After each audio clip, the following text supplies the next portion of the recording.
Di bandara, di pelabuhan, suka ada charging station, tempat kita nyarger. Ketika kita colokin, nanti mereka dapat akses ke semua data pribadi yang ada di HP kita. Jadi di tempat-tempat Bapak Ibu biasa suka lihat ya, di bandara, di pelabuhan, tempat-tempat piknik, suka ada charging station, tempat kita nyarger yang udah ada kabelnya dikasih sama mereka di situ. Jadi di Amerika kejadian, ternyata hacker udah bisa masukin virus ke dalam kabel itu. Ketika kita colokin ke HP kita, nanti mereka dapat akses ke semua data pribadi yang ada di HP kita.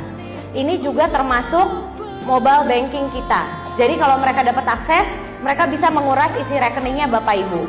Jadi saya berpesan Bapak Ibu, hati-hati. Jadi jangan sampai menyesal bawa chargeran sendiri. Kalau misalnya HP-nya nanti habis, apapun yang disediakan di situ, kita harus berhati-hati dalam pemakaiannya sebelum kita menyesal. Ya, selamat malam. Anda kesulitan atau ketakutan untuk ngecas dan mendapatkan kuota internet. Nah, sekarang kita bahas dulu ini. Ini tren ya.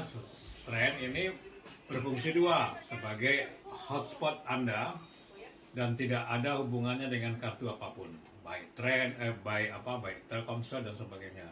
Dan ini di sini ada nih power bank, dan dia mampu apabila HP kita habis, mampu melakukan charger terhadap HP kita.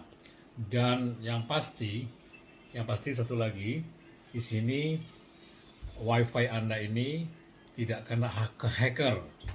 Ya, data yang di sini ini datanya tidak bisa ditangkap oleh orang lain karena milik perusahaan Tren ya. Jadi kalau ada data kita di hacker, maka Tren bertanggung jawab.